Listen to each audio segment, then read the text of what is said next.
Yeah, so I think when we're supporting kids with grief, first of all, it's really important to look at the context. So in this situation, there's the grief of losing the person right now, but there's also the grief previously. So that might be exploring both of those scenarios. And she wasn't involved in a lot of the events prior, so it might be reopening some of that, looking at old pictures of that person, talking about those memories, and maybe about those feelings. Hi everyone, and welcome to a brand new episode of She's Got It Together. I'm your host, Jessica. And I'm Samantha. Each week we peel back the curtain on what it really looks like to have it together. From the messy moments to the milestones, we're here to share it all. So grab your favorite drink, get comfy, and let's dive into today's topic. A few months ago, we lost a very important family member. It was my grandma, my girl's great-grandma.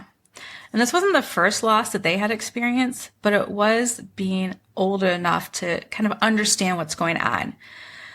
So today I have brought on Caitlin Sigouin, and we're going to talk about the heavy topic of death. I mean, it's not a fun topic, but unfortunately it's inevitable and everyone is going to experience it. But children seem to experience it a little bit different, a little bit harder for them to kind of digest the whole situation. So Caitlin, she's a therapist and an author of a brand new children's book, A Rainbow of Feelings, which I haven't seen yet. And I don't know if it's published yet or not. I think it was coming out this month, but I'm super excited because it's on my list to get. I think it'll be really, really cool for my kids. But before I go into all of that, I want to welcome Caitlin. So Caitlin, thank you so much for being here. Thank you so much for having me, Jessica. It's lovely to be here. Yes, this is, like I said, a heavy topic, but I think it's one that's very important to discuss. So can you give us a little bit of a background? You know, like we know you're a therapist, obviously an author and things, but where did this piece of, understanding the grief with children come into play? Yeah, so it's a topic that I focus on in my practice as a therapist. I've had my own experiences with grief throughout my life, starting as a child, of course, with grandparents. And then in the last number of years, I've also lost a sibling. So that's been quite difficult navigating that. And so professionally, I have my training, but navigating that myself as a parent, having children during that period, really shed light on the difficulty that this can bring up, and so how to help children with that. So that's a little bit of background about myself, sort of the professional drive behind it, as well as the personal. Yes, no, that's great. So let's kind of just begin with, how do children experience grief? Is it different than adults? Can you kind of just explain, how it differs? Absolutely. So kids, especially young kids, really struggle with object permanency. When they're really little, of course, if they can't see us, for them, we don't exist anymore, right? As they get older, they begin to understand that if they can't see something, if a toy is invisible, a person, that it still does exist. But I think this concept, again, of something being gone permanently is a really difficult one for kids to grasp. It's not very concrete. It's sort of an abstract concept. And kids often struggle with those more abstract concepts. Yeah. Yeah, I would definitely have to agree with that. So we lost, like I had mentioned, my grandmother this past fall. So that would be their great-grandmother. And being someone that we're pretty close with, we really were very close with, that was a challenge, even though it was something that we could foresee coming in the near future. She was 95. So it wasn't one of those just, spontaneous or just those random, it wasn't an accident. It wasn't like that. She was up there in age, and it's something that I think as an adult, I guess I was prepared for, but I didn't realize that my kids weren't necessarily, even though we talked about it and we'd visited her, often in the nursing home and things like that. It was still a huge struggle, a little bit more than I had realized it was going to be. But then going even further back, about 6 years ago, my dad passed away suddenly. Oh. So my youngest was too young. She, at the time, I think she was 4. So she didn't participate in I guess the funeral and things like that, because she just didn't understand that part. But my oldest at the time would have been about 10, and she did go and she did, the burial. There's just a lot going on with it, because I thought it was important for her to experience it, because they were both close with him.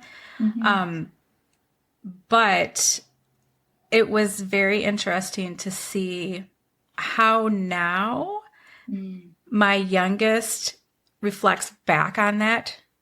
Now that she's older and we've just had another loss, she reflects back on that original one and is kind of overcome with grief now. Like she's almost re-experiencing the grief, which I was not prepared for. Yeah, that's actually a really common thing to have happen. Often grief, we don't necessarily realize because we think each instance of grief is sort of a separate thing, but actually they're all connected. So when we experience a new grief, feelings that we have from a previous loss, and it doesn't necessarily have to be the loss of somebody either. If we've had the loss of, moving houses, changing schools, friendship, the loss of somebody can bring up those same feelings of grief. So when we haven't had a chance to sort of express the emotions and move through it, absolutely those feelings and those emotions are going to come back up with a new loss. Okay. Yeah. I mean, that's essentially what happened then. It was very surprising because I guess to me, that was a compartmentalized event, and it was already dealt with. And now, because we were trying to navigate this as parents and without being upset, like, what are you doing here? What's going on? Still being, aware of her feelings, but then also trying to figure out, are we having some shenanigans here? Are we trying, you never know with kids sometimes. But yes, I mean, it was quite an interesting situation because I don't feel as though adults have that, because we seem to have grieved during each event. I don't know if maybe that's just me. Maybe that does come up for adults too, where, it's kind of that residual comes right back up. But as far as kids, it just seems like it was, like the event was new, like it had happened again. So how would you navigate through something like that? Or, like what are your suggestions for something? Yeah, so I think when we're supporting kids with grief, first of all, it's really important to look at the context. So in this situation, there's the grief of losing the person right now, but there's also the grief previously. So that might be exploring both of those scenarios. And she wasn't involved in a lot of the events prior, so it might be reopening some of that stuff, looking at old pictures of that person, talking about those memories, and maybe about those feelings. With little kids, they often act out things in their play. So you might notice kids, of course, if they've had a recent loss, once they're sort of processing it. So it may not happen right away. It might be like 6 months later. We might see them playing with their dolls and they're like, oh, you're dead. Oh, you're at the hospital and you're dying. This can be really jarring as a parent, I think. Yeah. Because, we're like, oh my gosh, do I need to, what's going on? Right? But it's really important to let them act those pieces out. It can also give us information about what are the pieces that they're hanging on to. What are the messages? So if the kids are focused on and acting out pieces of, I'm at the hospital and I'm sick and now I'm dying, we can understand that those are the messages that are sort of stuck in their brain that they might need help talking about. Okay. So we might want to go back to them and say, do you remember when Grandma was in the hospital? Do you remember going to visit her? And helping them talk out, sort of have a narrative about it. If there's a piece that's coming up almost as a fear, sort of exploring that too, right? So if it's, they're now afraid of getting sick or going to the hospital, we can connect that maybe for them, going to the hospital or getting sick might imply that something's going to happen. So reassuring them that you can be sick, you can go to the hospital, most people will walk out of the hospital, right? Yeah. Yeah. That's very enlightening to think about it that way, I suppose, because I don't think that is, well, my mind, I guess, wouldn't necessarily go that direction. Right. But yes, it does make sense when you break it down like that. So do children, I mean, when they experience a loss, can they, I mean, are they understanding the situation? Is there like an age where you would say that the comprehension of what has happened sets in, or is it just, person to person, child to child? I think it definitely builds as kids get older. I think as parents, one of the things that we often shy away from the topic of death with kids. I mean, how often, even outside, if there's a bug, we've heard people say, oh, he's just sleeping. Right. He's fine. He's just asleep. Yes. Instead of saying, that bug is dead. Right. Because again, we think we're going to be frightening our kids by giving this information. But those are actually really great learning opportunities for them to begin to understand what death is and what death looks like. So we really want to take those opportunities and give them that information. So correct information, really simple words, right? We don't need to go on these big, long explanations about what's going on. But if we have a pet at home that dies, we really want to be honest with the information that, our dog, died. We brought him to the vet. Right. He died. We want to give that information, right? He was surrounded by love. We loved him so much. Do you want to look at pictures of him? Would you like to talk about a nice memory? But we do want to give accurate information. One of the things that we really want to avoid too is using these sort of terms like, oh, he's gone to sleep. He's in a better place. Right? Because confusion. Again, give kids, those confusing messages. Okay, so if I go to sleep, what's going to happen to me? Right? So we really want to be clear with the language. But kids are often more able to understand things than we give them credit for. Yes, I would believe that. I definitely. Yeah. So, I mean, that kind of brings me to my next question. Can children truly understand death? I mean, is it a matter of us explaining it correctly to them? Or, is there some type of built-in mechanism, that has kind of created, just the ability for them to understand what has happened? Yeah, I think every child is different that way. I would say definitely with the younger kids, even if we've explained that the person has died, they're not coming back, that they're still at some point going to be searching for them, right? So those are the opportunities to sort of remind them of what happened, and again, use it to talk about, not to shy away from. So we don't want to change the subject. We don't want to redirect. Again, we really want to be able to talk about it with them and to say, do you remember we visited Grandma at the hospital? We said goodbye to her, and now she's gone. So, if you are... This is where we can bring in sort of beliefs too. If you have particular beliefs, to talk about where you believe the person is, or, sort of what they're doing right now. If we ourselves aren't necessarily sure, we can even say, what, some people believe this. Some people believe this. What do you think is happening? And then it also gives them sort of that little control of saying, I imagine that they're doing this now, or I imagine that they're here. And it's a really nice way of them being able to sort of engage in that as well. Yeah, I like that, and make the decision for themselves. Because I know, I feel like we're always, telling the kids what they need to be thinking or how they need to be feeling. And I've found that is a big mistake. Yes. I have a very strong-willed young child, and boy, will she bark back.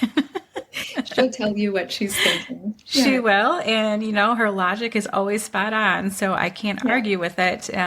But yeah, that is a really good point. I think sometimes our intention as parents, of course, is to protect our kids, right? We don't want to scare them. We don't want them to have pain, uncomfortable feelings. But we need to remember that these things are going to come up in their life, right? So what we want to do is give them tools and support in those situations so that when they're older, we're setting them up to be able to navigate and manage as adults, as teens, going on in life. Yeah, definitely. Yeah. So do you have any tips that you would want to give today to kind of, how to start that conversation with your child and how to navigate it? Yeah, absolutely. So I really think nature provides us with so many wonderful opportunities for this, right?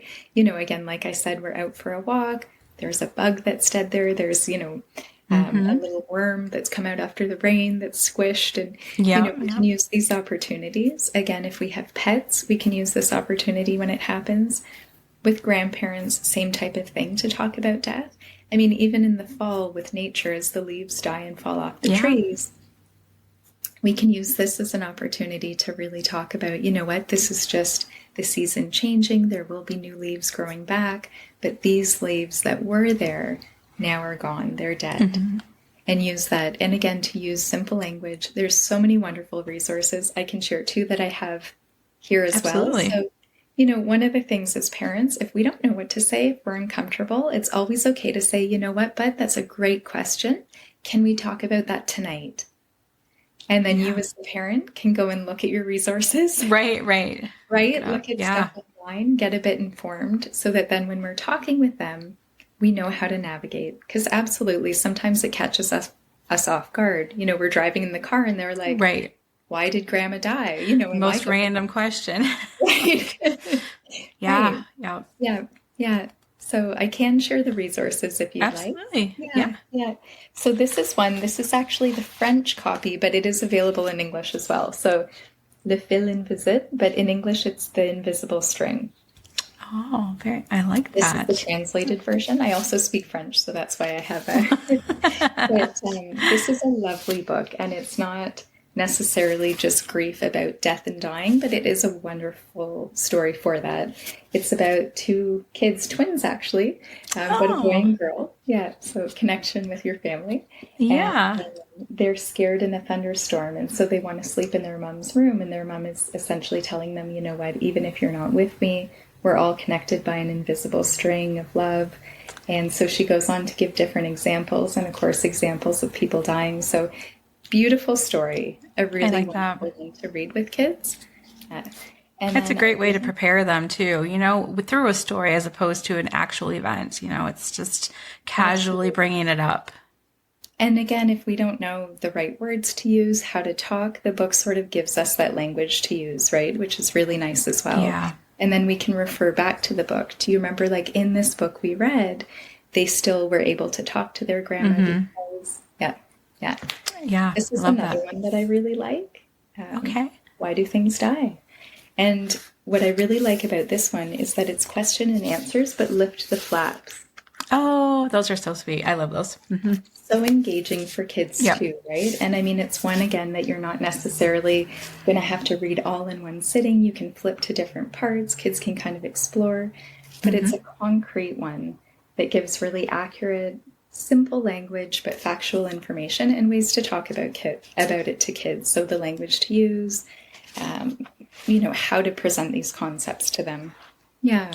Oh, nice. Those are great resources. I love that. I actually will be checking those out because I think my youngest could use a couple stories of Definitely. It's always nice to have. I mean, as you know, I'm a big fan of books. So. I am too. Yeah. No, I like the idea of a book because it is that more of a casual conversation, not something really heavy, not something planned. And it can just kind of go where it goes through the story. You're just letting the questions fall out basically instead of dropping one in the car on the way to who knows where and wrong mind frame. Yeah. Like what? Yeah. Which again are often when they come out. And again, sometimes kids don't necessarily want to talk about these things. So what we can do too, if something's happened and we say, did you want to talk about this? And they say no. We can just sort of say something like, whenever you're ready, I'm here. You can also talk to, and we can name a few other safe people that they might want to talk to as well to give them options. Yeah. Because that definitely is an issue when they don't want to open up, but it's understandable because as an adult, I don't want to talk about it either. No. So it's, So going back to the parent for a minute. Now, how can a parent grieve while still trying to help their child through this situation? I think that was personally my biggest struggle, especially with my dad. But it's important as a mother that, you're still there for your child and kind of prioritizing the needs. But Is there a way that is better to do this? Or is there, I mean, I'm sure there's not an easy way, but what kind of advice can you give when it comes to that?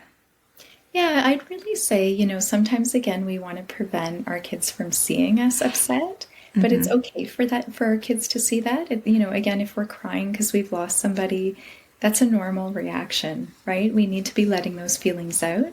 So our kids seeing that is not a bad thing for them. It's a time to give ourselves a little bit more grace in the sense that maybe it's the time where we order out more food.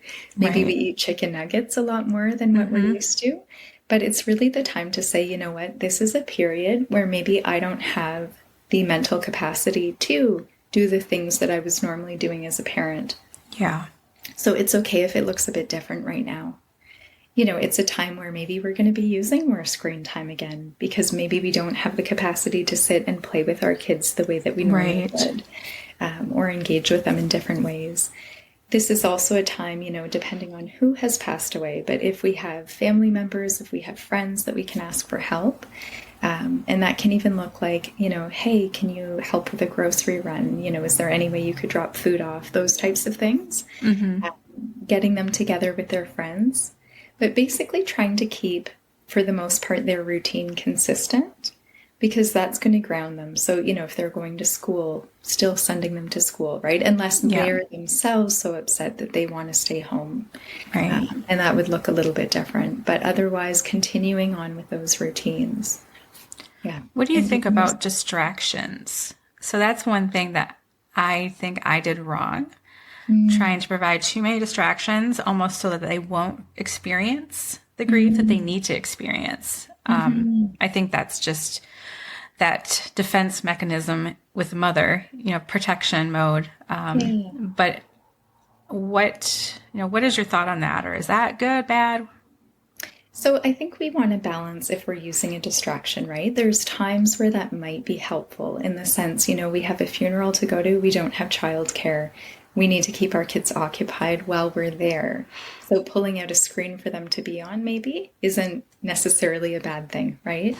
And when I talk about this, it's not to feel sort of this blame or shame about the ways that we've acted in the past. It's to say, you know what, now that we know how to better support our kids, we can do that moving forward, right? We can always say to them too, I realize with your youngest, I realize when grandma passed away, maybe we didn't include you in so much stuff. Maybe we didn't talk to you.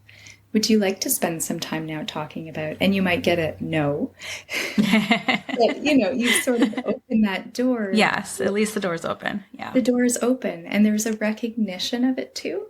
Because again, I think sometimes kids themselves don't realize that maybe the grief they're experiencing now is because of that. So it's sort of helping them to connect the dots too, right? They go, oh, that's true, even if they're shutting us down and shutting us out with it.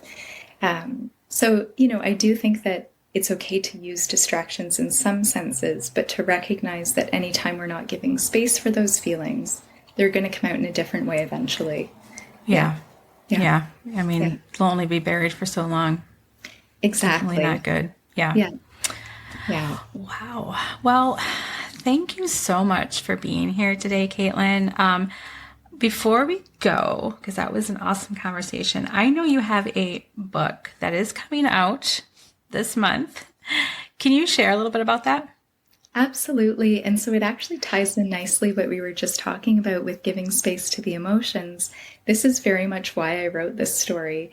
A lot of the adults that I work with in my practice really struggle with that and how to support their kids when they themselves don't have the tools or the knowledge how to.